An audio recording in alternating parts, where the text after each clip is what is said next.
Криза на идентитет. Како страшно звучи.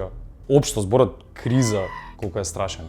Ама не е на вистина страшен. Страшен е начинот на кој што сме научени да го слушаме.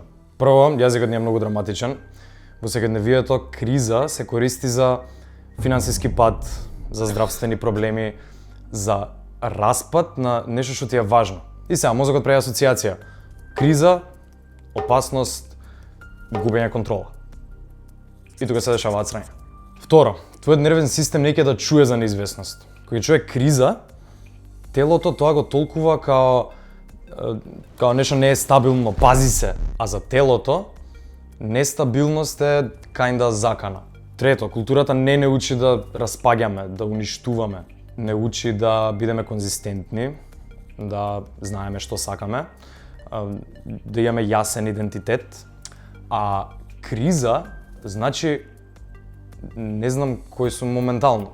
И во очите на системот тоа звучи као слабост. Сега, вистината, што многу ретко се кажува, е што криза у суштина значи пресвртна точка.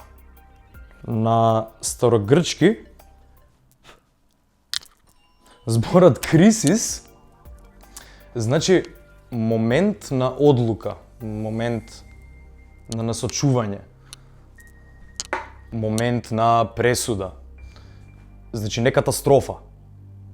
Клучка. Крстопат. Криза на идентитет. Не е дефект. Тоа е еден апдейт што дур се инсталира, знае да биде така малце непријатно. Со ова ја го чукам микрофонот.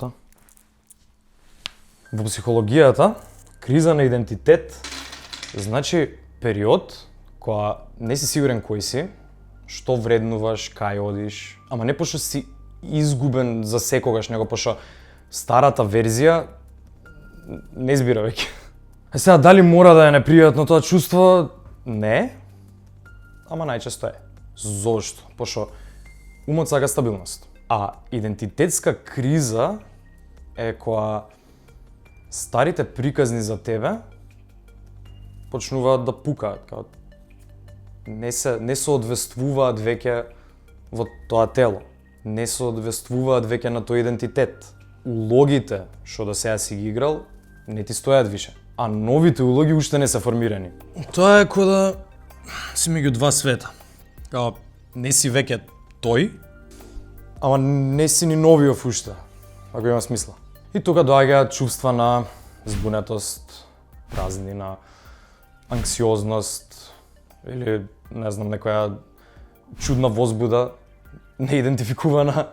Сега на истата таа линија, само од обратната страна, тоа може да се доживее како експанзија, будење, освестување, зависи од која перспектива го гледаш. Кошен.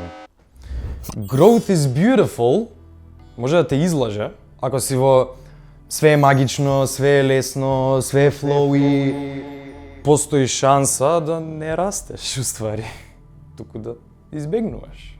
И може да доведе до делузија дека си еволуирал, а уствари си избегнал тежок разговор. Или си надминал, а уствари си потиснал емоција. Дека си у флоу, уствари си заглавен комфор. Така што, ако не ти е бар малце uncomfortable, може да не растеш доволно. Али ако е само болка, без насока, most likely си заглавен во анализа, не си во трансформација. Сега ти поставам прашање и ти да си размислиш дали се осеќаш дека нешто моментално во тебе се распаѓа и дали пробуваш да го спасиш или да го пуштиш. Ако си храбар, пиши у коментар. Ако сакаш интимност, пиши ми приватно, слободно, евентуално ќе видам. Али еден компас по кој што јас се водам за да не лутам.